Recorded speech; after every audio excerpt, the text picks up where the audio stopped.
these guys are all big influences on me and certainly house music.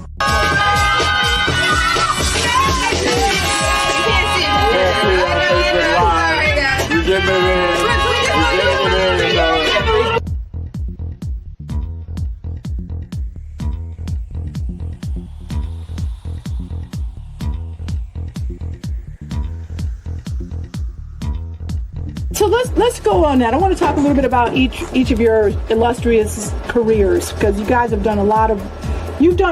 All three of you have done amazing, have had amazing contributions to what we call house music. This is the Vintage House Show. And so part of what that is about is celebration and preservation. This is Lauren's framing, but the celebration and preservation of Chicago house legends and Chicago house music. And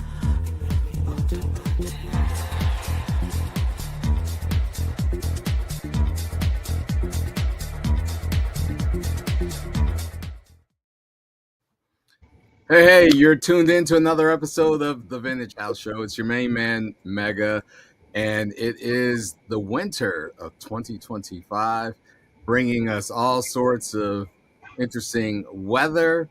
One thing is for sure, the holiday of Valentine's Day is coming upon us. And of course, every year on the Vintage House Show, we like to fall into that theme and get some perspective about house music and love. And with me tonight for this episode is a couple who is not shy about sharing their relationship of love and house music. And so I'd like to have everyone tuned in help me welcome Mr. and Mrs. Byrd, Vernell and Cozette. Welcome to the show. Thank you, Kevin. Appreciate it. No, I am very much appreciative of you both.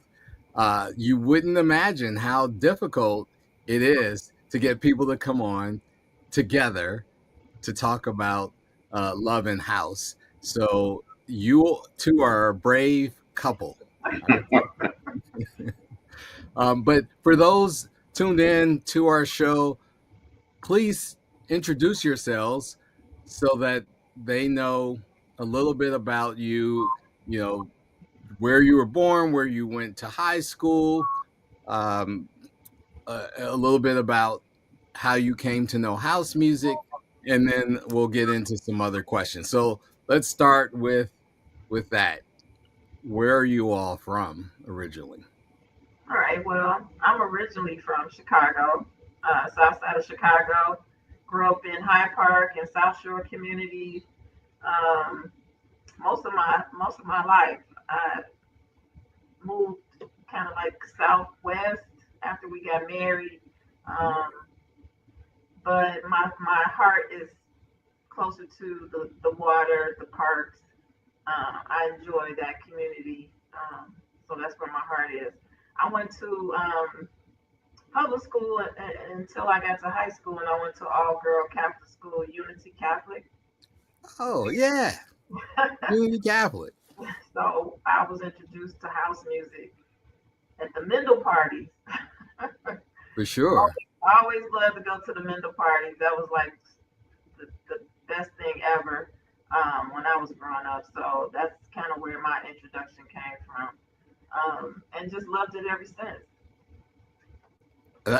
That's great. What were the Unity team or mascot? Angels. The Angels, Unity Angels. Unity Angels. You may be one of a few. We've had maybe one or two other guests from Unity Catholic, but way to represent. Thank you. I went to Illinois State College, and we just fostered it wasn't many African American students there at the time, and so most of us was from Chicago. Mm-hmm. And so we all clicked together, stuck together, and formed our own kind of bond. And so I've been friends and maintained these friendships for 30 plus years, not knowing the connection that he and I had with these same friends.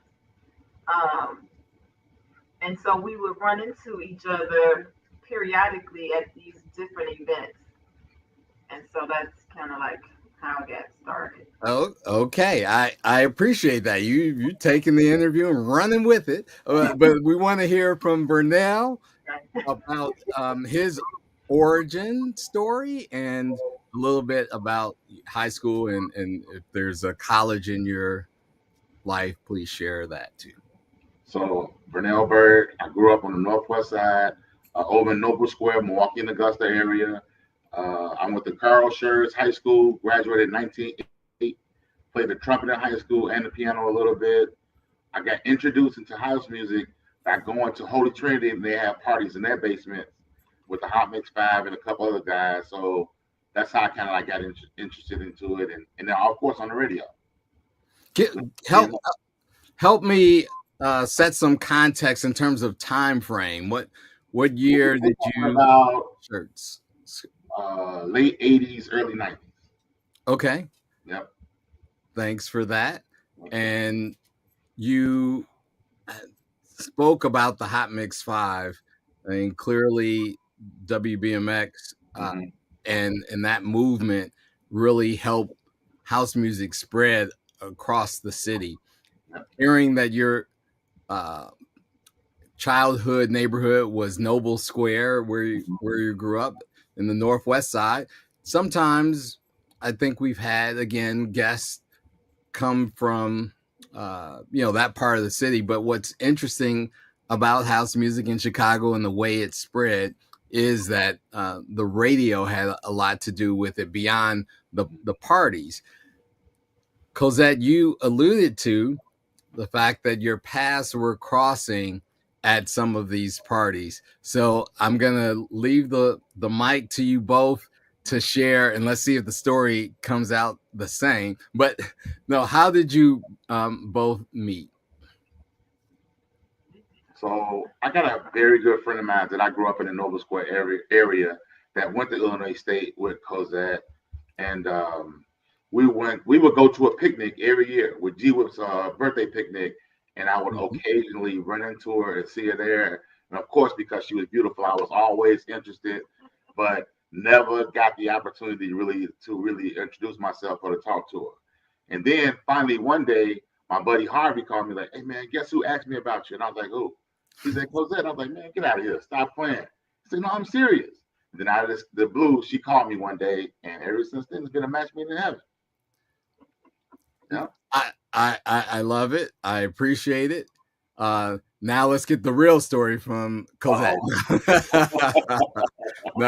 No, did he nail it? Truth be told, yes, Harvey was the person that bridged us together, and it was kind of ironic because of their friendship. I mean, their friendship is almost brotherly in that they grew up together.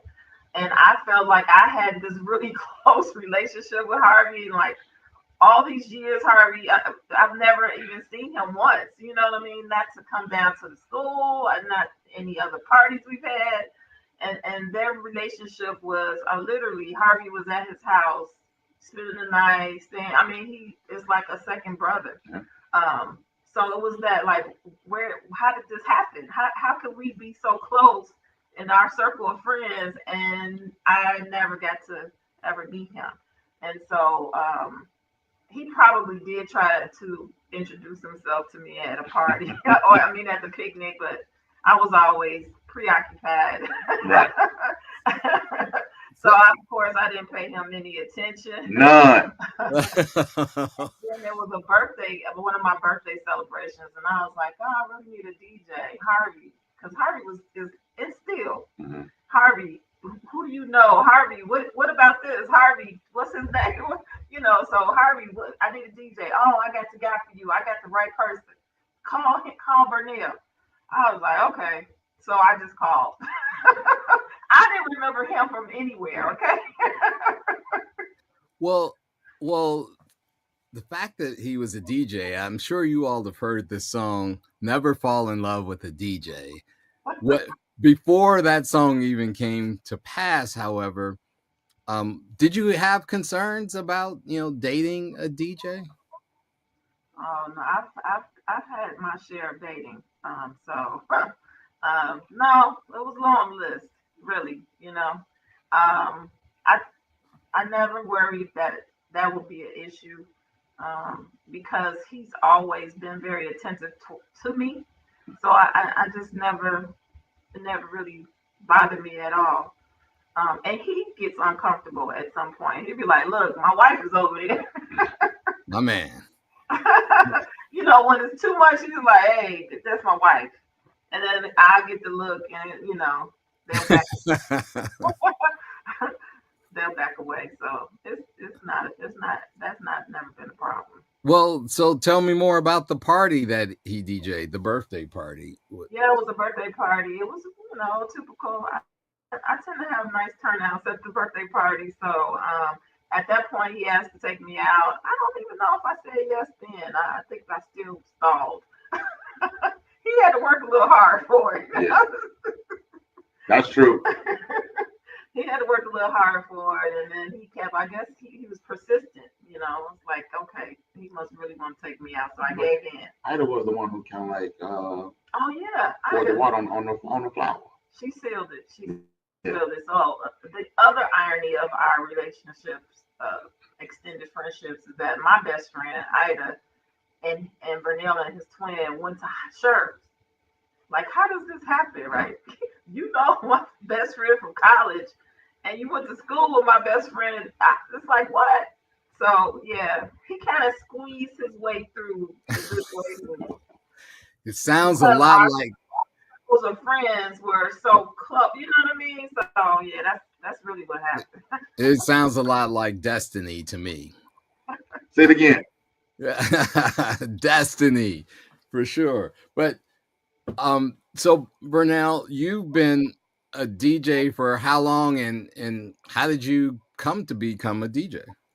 So actually on the scene and getting out and about, I would say about 15 years now.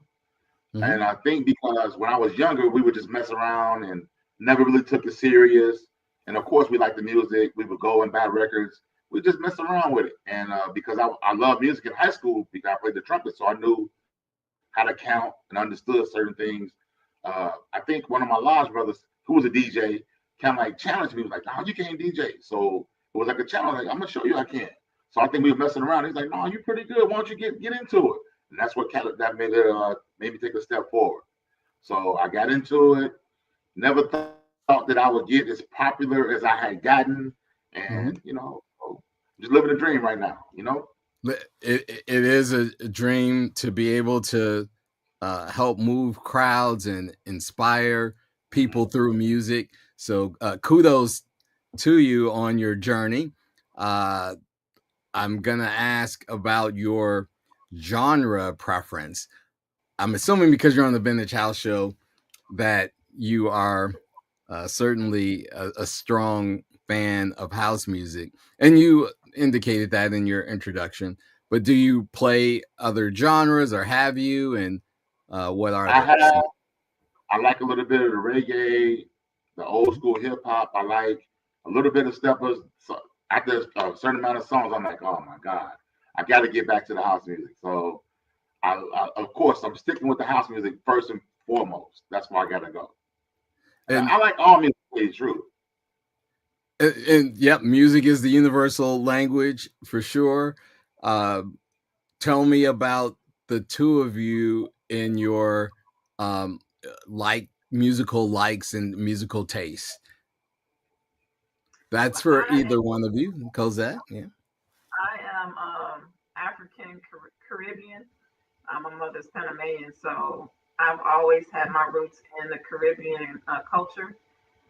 So music for me has always been like reggaeton, reggae, from a Bob Marley to Shaba. So and even the soca music, merengue, mamba. So all of those sounds have definitely been part of my life and my culture. And so I feel like my palette is full of a variety of music. I had my stepmother loved blues, so I grew up listening to the blues. My stepfather liked jazz, so I I grew up listening to the jazz. So I just feel like I'm just kind of well rounded when it comes to music and sound.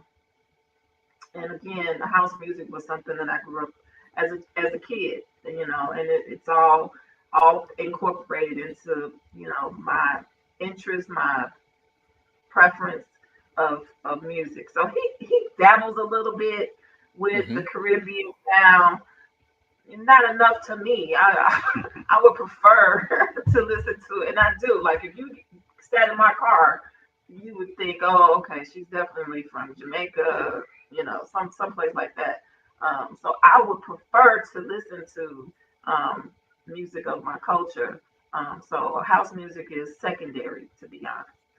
Oh, okay. Okay. And of course, it is central to what has us here today. I'm curious about what those elements of house music are that play a part in your lives. And, with it being the genre where we talk about it, house is a feeling, right? It's a spiritual thing. It's a groove thing. How does house music play in relation to that aspect of your relationship? So for me, I think because she enjoys it so much, and actually, I think she's my number one fan. When I'm home playing, she'll sit right down in the basement with me and hang out and dance by herself and listen to the music. And then when I mess up, she give me that eye like, what was that? But that's the thing about it. And that's the thing I love about it is that she's my number one fan. And, Wow. there's nothing I wouldn't do for her. And I love that. Well, we both have, I think so. My my parents also enjoy Motown and R Mm-hmm. and B. And so when I think about disco or in that genre, I prefer it actually because again, it's rooted in how I grew up in listening to those sounds of Donna Summers and Diana Ross. Those just resonate with me because, and that's where I feel the spirit because those are my roots. Those are the sounds that I grew up to. Okay, I was gonna get to this a little later, but we've gone down this path. If you were to be able to pick a top three, you know, disco house song that you would, consider an anthem for you, what would it be? And it's crazy. I don't like music sounds. I just have not been one to keep up with the names of them. Like Vernell might know exactly what those are, but it would be not the percolate.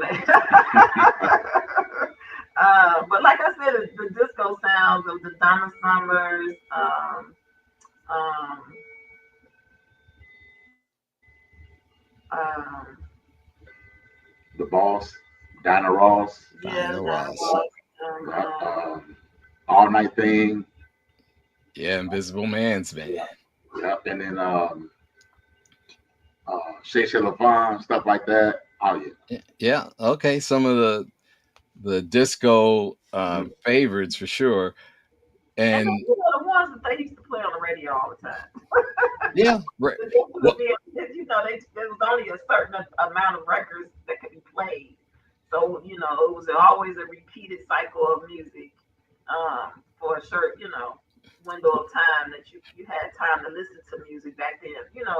So music was always important in our lives, but I just don't think at 20, 30 years ago, it was that important like it is today. Like, music can save your life. Oh, yeah. It's incorporated in lots of things. And as a mental health professional, Okay. I encourage music all the time. You know what I mean? So people can find healing in music. Took the You know, word right out of my mouth. Yeah. Well, but because you, as you said, professionally, it's interwoven into the work you do of helping others heal. That's it's great because you both do the same work if you really look at it from that perspective. I'm I'm hearing certainly that radio, because you talked about WBMX or the Hot Mix 5 at the beginning and listening to it in your car. Let's go back to going out back in the days where, Mendo bi-level disco, I think he's indicated. Talk about what that experience was like for someone who might not have had the opportunity to go to a Mendo bi-level disco. How would you describe it? It was just amazing. I can't even, like, if you weren't there, the energy and the excitement that all of us felt, just to be together in one room and to dance, and it was free dancing. It was, you didn't have to have a partner to dance. You just went loose, and it was the best parties ever. When I couldn't go to a mental party, it was like doom and gloom. Okay, it's like when you talk to the kids at the phone, and I would have been like, oh, I can't go to a mental party. So my parents would hang that over my head, like, so that I could make sure my grades, Mm-hmm. I did what I was supposed to do. The little carrot was the mental party. And just a side note, my father was a police officer. Okay. So he worked the third shift. So Mendo's party, he had to pick me up in his squad car. It was like a undercover. Um, or I would try to get a friend to pick me up, the parents to pick me up because we were still in high school, and get dropped off. And my dad would be, okay, at 11:50, at 11:45. Be outside. Be outside. Yeah. And it was like, okay, I gotta go. I would go and I look so cute. My hair would be just on point, and I come out, my hair would be a mess. My father would be like, what happened? We were dancing. I mean, when I say dancing was nonstop, it was the best cardio fitness ever. You definitely get your work out of it. My legs would be thriving when I got home. And he would hit that gas, and I would be home in 2 minutes. And he made me sit in the back. I had to sit in the back of the car, and I was just, while he's racing back to drop me off at home. Well, you were definitely safe and secure getting home out of Pullman on those nights. It was like, again, it was everything that everybody wanted to be. Everyone wanted to be there.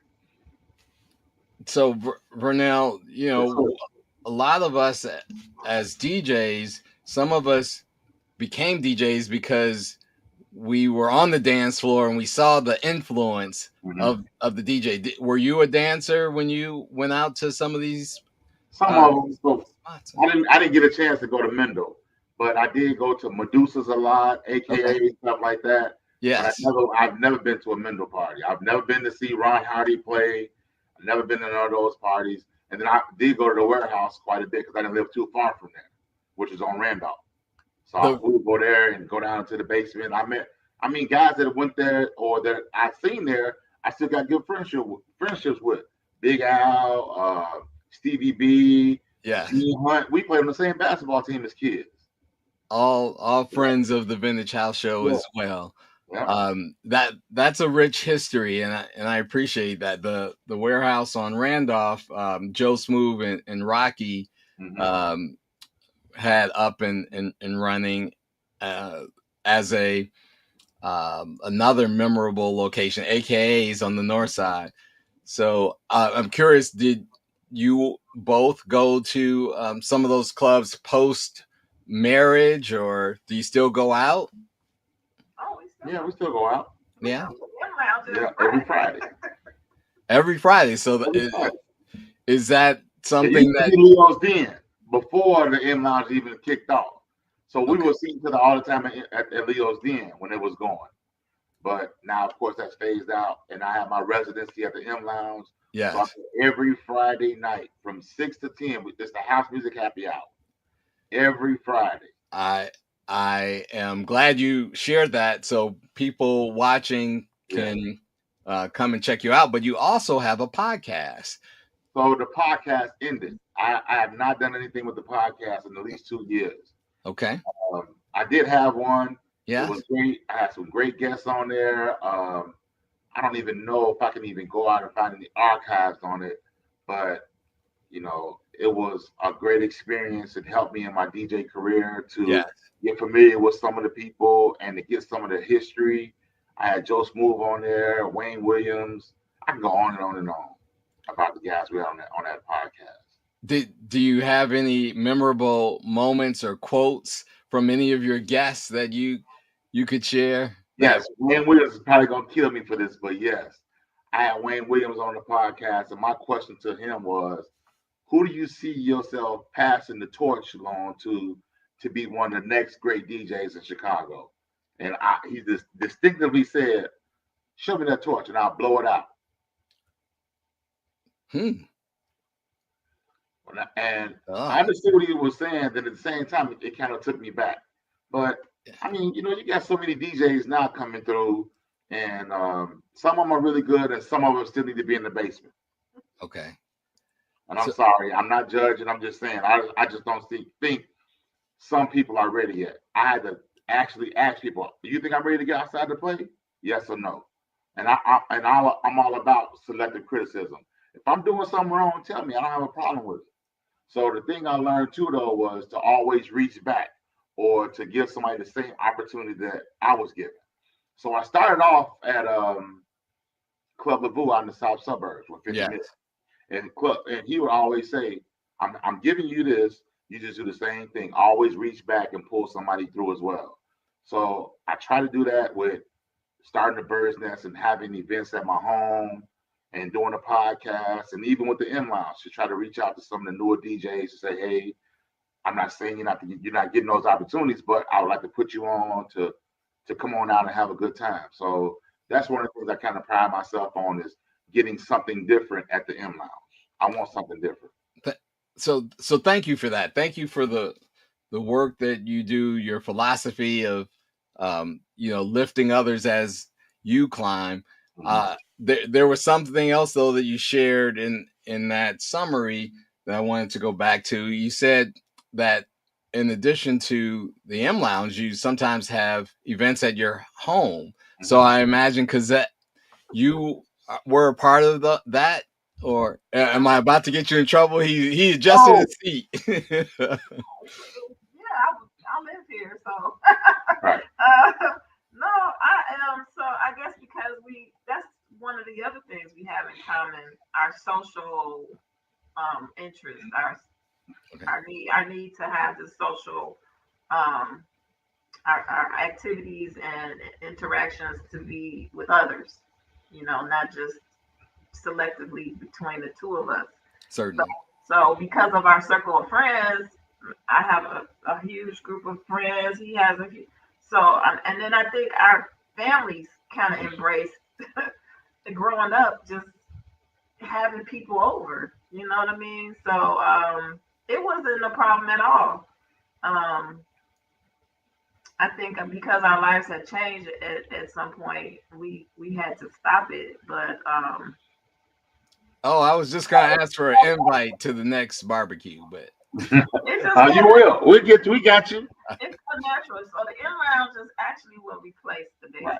Yeah, I was gonna ask how did that residency? How did the M Lounge come to be? Because it's a long storied venue in the South Loop, and a number of DJs have come. Actually, I remember when they were just playing music over the speakers in the place. Well, the M Lounge came to be because I was with River Rock Entertainment for a while, and I think they had secured the location to do house music happy hour. Then COVID hit, I got sick, and I kind of like lost a lot of interest in DJing. I just really didn't want to do it again. And I told my wife, I was like, I'm selling my equipment. I quit. She's like, you crazy. You're not selling your equipment. You're not quitting. So Reggie, who was the owner of the M Lounge, called me one day. He was like, look, man, my Fridays are dead. I need you back. I said, okay, Reggie, let me think about it, because I really wasn't feeling it with doing all of that work. And I told him, I said, I would do it if I could bring my twin brother along to be my partner in it. He said, okay, fine. And so we've been going now like a year and a half back into it. Wow, I appreciate that story and that journey. I remember actually seeing you out at 31st Street Pier, and we were talking as you were, coming back into your own and getting, strong and recommitted to the genre. So those dots just connected for me when you shared that story. What do you think then about venues like the M Lounge and you as a couple, as a place to bring people? I'm gonna just put it out there, right? There are some venues, I'm not saying in the house ecosystem, but there are venues where trouble is sure to break out, and it's not always comfortable for people to confidently go out. Right. Sometimes.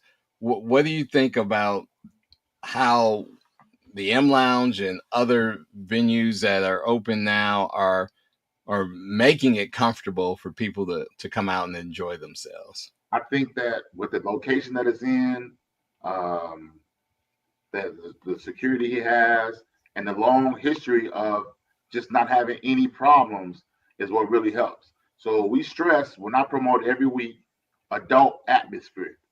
No hats, no hats turned backwards at a certain time. So like when you come in the door, you see the adults, you feel it. So I think because of the history of the place, not having any issues, that really helps us out big time. And a lot of the people we deal with that come to support us are adults as well.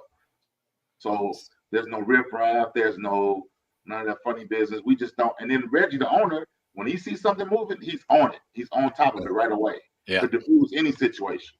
And that's the thing I love about being in business with him. So he's a good guy. Our birthdays are like 2 or 3 days apart. So that really helps us as well with communication and getting along. So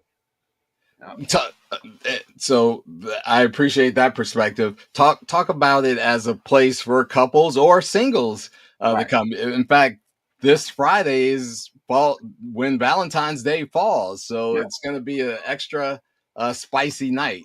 Yeah, so we actually have a special event. I think it's a special event. It's my god sister's birthday. Happy birthday early. With her birthday being celebrated, Vernell needs to take a break. I'm sorry. With her birthday being celebrated, we will have lots of guests. You can name drop her name, give her a shout out. Mary's birthday. So yes, she will have lots of guests at the M Lounge, and so when that happens, people sort of stagger in phases. So you have the early birds, and it just titrates in over the night. But it's usually a really good atmosphere. So this is the second time she's actually had a birthday on Valentine's Day. Okay. So it should be a nice celebration. The M Lounge is quaint. It's a quaint, venue. It's not a large. That's not a huge place. Welcome to the show. It's comfortable. It's a comfortable place. Yeah. I think the thing I like about it too is that, people come and they write up there on the DJ. They can actually see the person and feel the person because they right there with them. Yeah. The only other thing I hate is that you get people in there always want to talk to the DJ while he's doing this thing. So those are one of the things I kind of like figure out how to keep people away. But I mean, sometimes really only just like a little dap, high and by, stuff like that. But right, some people respect the craft, others just want to be social. Right. Well, this Friday. What time does it start? We start at 6 p.m. every Okay. Friday, and we end promptly at 10 p.m. Okay. We end. Nice 4-hour window. Still open, and there's other things that go on behind us. Very good. So for all those watching and looking for a place to spend Valentine's Day, we invite you to come on down to the M Lounge on 13th and Wabash, right? 1520 South Wabash. Thank you. Thank No you. problem. I'm throwing out random addresses. And this week we got Nikki Divine and Mel Gentry as our guest DJs. Oh, both good friends of Vintage House Show, good DJs. I want to ask more about that, but I want to have you share about your brother who is also DJing with you. And how does it feel to be able to spend with your brother? No, it's fine, but you know, my brother moved back to Chicago about 6 years ago, and he was one of the ones who really started DJing before I did. And when he came back, we kind of like incorporated some things, and you know, I got him. Well, we got him out there to play a little bit more, and some of my friends have now become his friends, and he gets along with them, and he gets out to play a little bit more, which is pretty cool. All right, is your brother coupled up, or is he? I'm gonna let him answer that question. Okay, we're not getting anyone in trouble, but it is the Valentine's Day special here on the Vintage House Show. So, you know, we're trying to make connections happen if there's room for that, we'll say. But I want to shift gears a bit and go back to the music. So I appreciated some of the songs that serve as anthems. We talked about those songs being sort of classics, disco oriented songs. What's your perspective about new music and the continued split of different subgenres of house music? And both of you, I welcome your perspective on that. So to me, Kevin, I really like it, and I made a post on Facebook the other maybe a few weeks ago about, I think we had Ricky French down playing, and everything he played was new, was different, it's stuff that I never heard. And like I said, man, it feels good to hear something different sometimes. I don't want people to step outside their comfort zone to play different music. So I'm always on Track Source or trying to find some new music to play every Friday. I try to play the same songs. I want to play something different. Well, that's what I like, that he brings new talent to the M Lounge so that we can hear the various genres of house music. So it's helped me open up my awareness as well. But again, my favorite is Afro. Afro beats, Afro house. Afro beats, house. I mean, I'm just saying, anything related to the culture of the Caribbean or Africa. Yeah, those are always going to be my favorites. In the diaspora, an incredible thing. We are from all over the world bringing our experiences into the music, and it's a powerful thing. And of course, this is also Black History Month, and so I appreciate the perspective that you're sharing about the fact that the music is rich from certainly the Caribbean, right here in Chicago, our own backyard, and across the world. Any particular up and coming remixer, DJ, producers that come to mind as someone for our audience to watch out for that they may not be aware of? I am a huge fan of Ezel and Rona Ray as well. Okay. I love what they do when they put it together. I'm always trying to, like, whenever he puts something out, I'm always trying to support. Shino Black as well. I love what he does with the house music and his Afro music. Of course, Terry Hunter, Louis Vega. We can go on and on about the big name guys. Yes. Abe Morales has some great music out as well. Yep. It's a lot of great music out here that I just don't understand how we can't step outside of our comfort zone to start playing some of this good music. It's so much music, it's unreal. Because sometimes I grab my computer, I come right downstairs and I'm starting to look for music. She's like, what are you doing? So I'm looking for new music. Because every Friday I want to play 5 or 6 songs that I've never played before. That's exactly what I want to do, or I try to do. That's it's a great goal. Yeah. It serves, like you said, to help us experience new music and educate our audiences to the craft continues to thrive and flourish and grow. And the only way it does that is if there's people like you and your brother and other DJs introducing us to new music. I wanted to ask this question about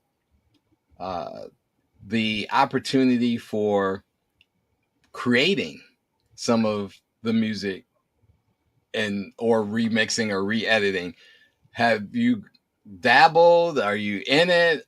And I have not dabbled, but I have been approached a couple of times about saying you need to get a song out because you as VERNELL, and the people know you in Chicago. But if you had a song that reaches so much more further out, that is unreal. So I kind of like called Titan Davis actually yesterday and told him I had an idea about a song I would like to re-edit. So he's checking into it, and we're gonna probably start trying to work on something within the next couple of weeks. And Cozette, is that something that you support and encourage as well? Oh, absolutely. Yeah. I'm all for his. He's always told me that music DJing is a hobby, and so from my professional opinion, it's more than a hobby. It's really he's very passionate about it, and so I try to encourage that as much as possible. That is wonderful. It sounds like I love the fact that whenever I'm playing, if I'm out somewhere playing, she's always right there taking pictures to capture those great moments, and it is something very special to have something like that, and people need to understand it. It really is. You all do have something great and special, and the fact that it is rooted around this genre that brings people together, but you're actually a testament that it can bring couples even closer together. And so I appreciate that you all are, again, willing to share and talk about those things, because as many of us know, marriage can be up and down, a challenge, a victory. Talk to us about any specific marital advice that you would give our audience members. I wouldn't give advice. Right. So I can only say what works, what we've tried and what we haven't tried. So yeah, it's hard to give couples advice because of those private relationships that you just don't know. You just don't know, right? So what works for us might not work for someone else. So there are I think hills and valleys to go through in a relationship, married or not. So you have to be committed to the marriage first of all. So once you have that commitment, you also have to be flexible and knowing that what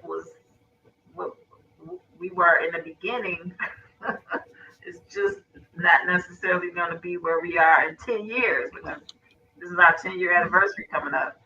So yeah, in those 10 years, it's all kind of stuff going on, and you have to be committed to ride that storm no matter what. The good, the bad, the sick, the healthy. Yeah.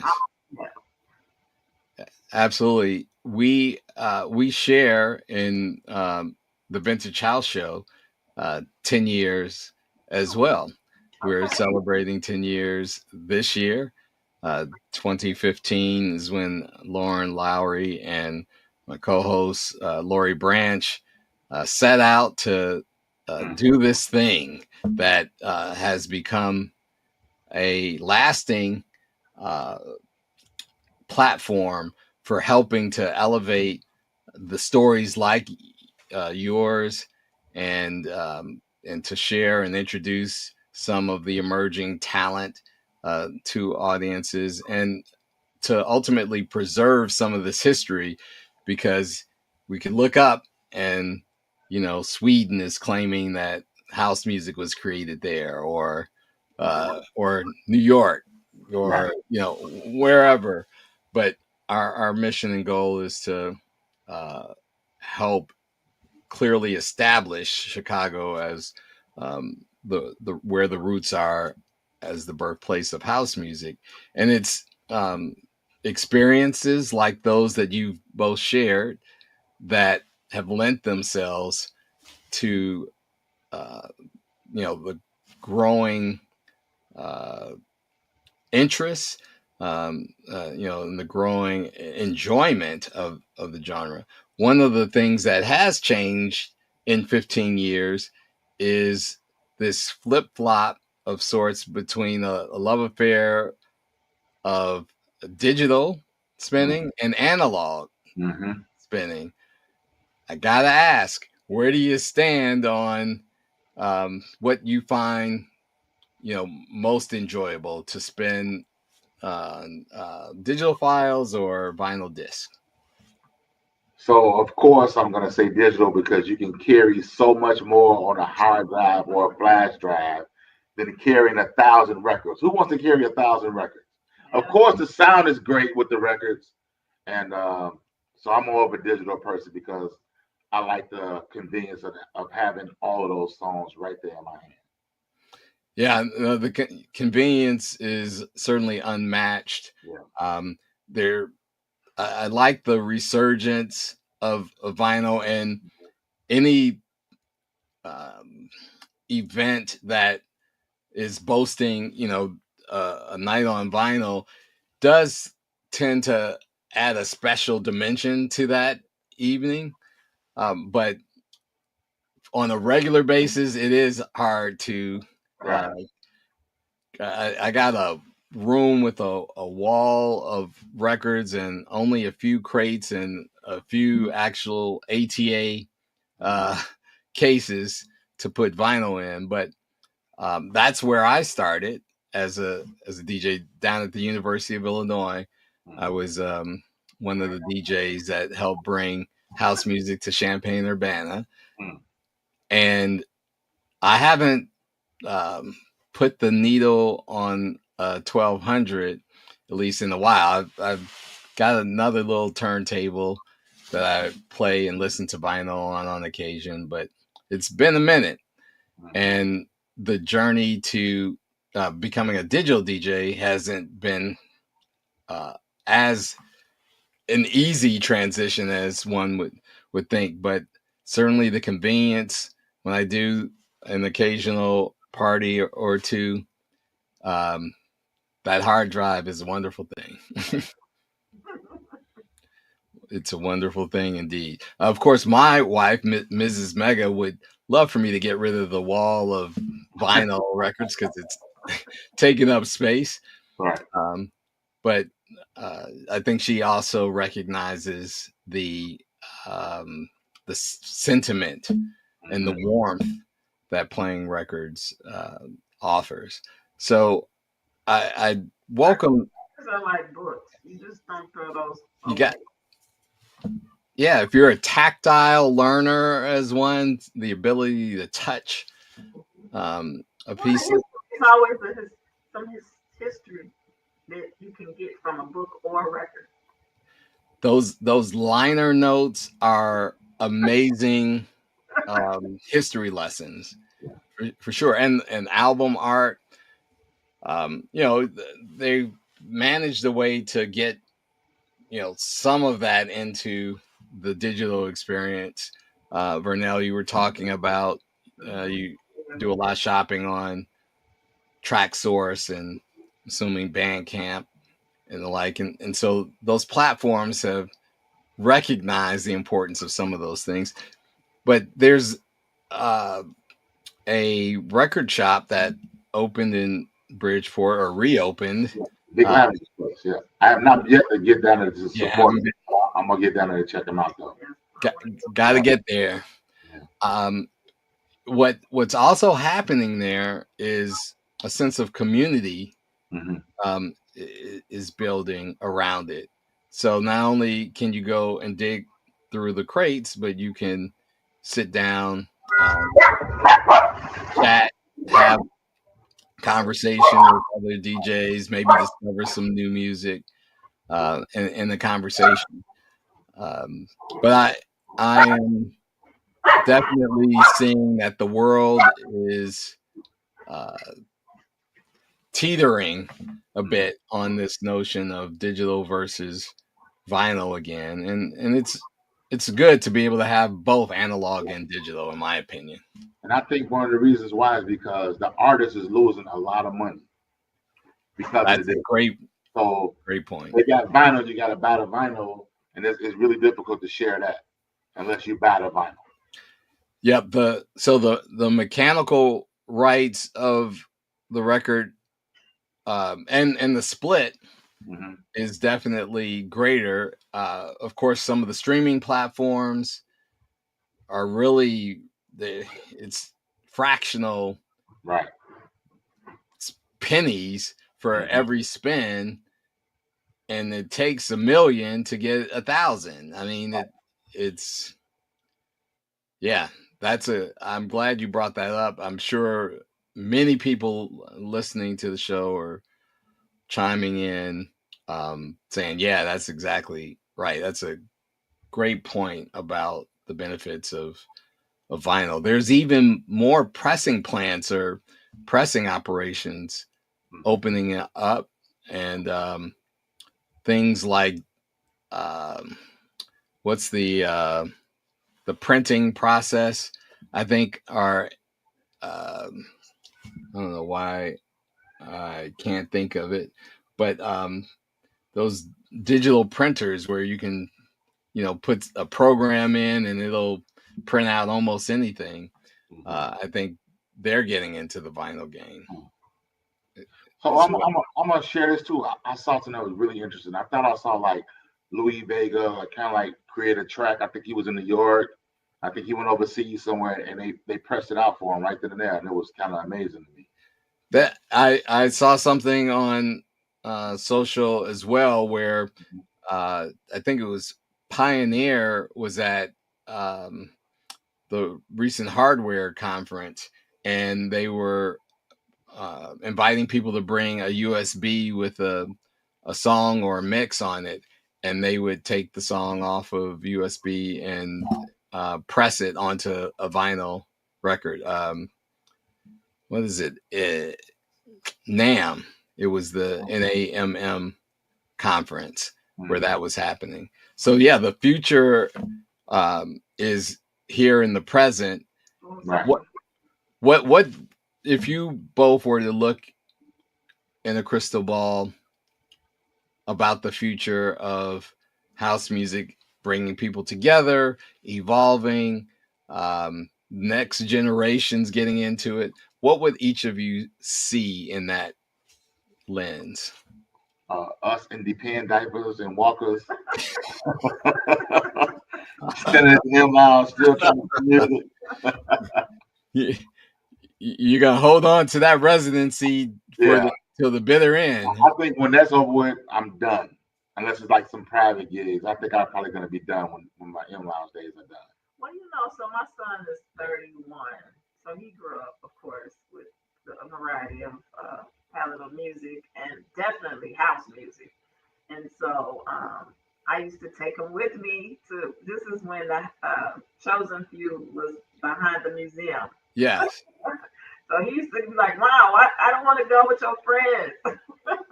Like, you're going. We're gonna listen to this music, And so today, I can't say that he doesn't like it. I wouldn't say it's his favorite music. He is one of the kids from the '90s, so he's still a rap. Rap music is his favorite. And then the music for his generation of house is more techno, like it's more, it's a different sound. Bless you. Thank you. You know, and so I don't know if that sound is going to be the sound for the next generation, where it's a mixture of techno, house music, and this, you know, it's just a variety of sounds. I don't even know if techno is the right terminology. I don't know what to call it. But I think that you're onto something, and certainly that having the perspective of a younger person in the house definitely lends itself to what the future holds. I want to take the opportunity to once again thank you both for being available and willing and great guests, frankly, and sharing many insights here on this episode of the Vintage House Show. I miss our executive producer, Lauren Lowry and Lori Branch. I know there was an opportunity for you to spend with Lori recently down at the M Lounge. And I know that, again, everybody is going to be clamoring to get there this Friday. So happy Valentine's Day to you both. Thank you, sir. We really appreciate it. I am looking forward to getting there myself again. I haven't been in a long time. And the door is always open, Kevin. I appreciate that. And your first cocktail will be on me. Okay, that's a great incentive. Not that I needed one, but I look forward to that opportunity, and I'll reach out to you when I'm on my way there. For sure. When you come to the door, I'm gonna see you. You don't have to worry about it. When you come to the door, I'm gonna see you. Well, it has been a pleasure, and I look forward to seeing you both out there. For sure. Thank you so much, Kevin. And continued success to the Vintage House. We really appreciate you guys and what you're doing. Happy anniversary. Yep. All right. Same to you. And I'll see you out there in house land soon. Yes, sir. All right. All right, Kevin. We got to get you over to the Byrds Nest, too. Yes. We're going to get you over to the Byrds Nest. Trust me. Okay. Look forward to that. All right. All right, sir. Have a good one. Thanks, everybody, for tuning in. We're here every Wednesday night, 10 p.m. Central, for the Vintage House Show, or you can catch us on our podcast on demand anytime, wherever you play your favorite podcast. It's your main man, Mega. Thanks to VERNELL and COZETTE BYRD. Peace. Peace out. Thanks for listening to the Vintage House Show podcast. Please subscribe and share, and check us out live, WNUR 89.3 FM, Wednesdays at 10 o'clock.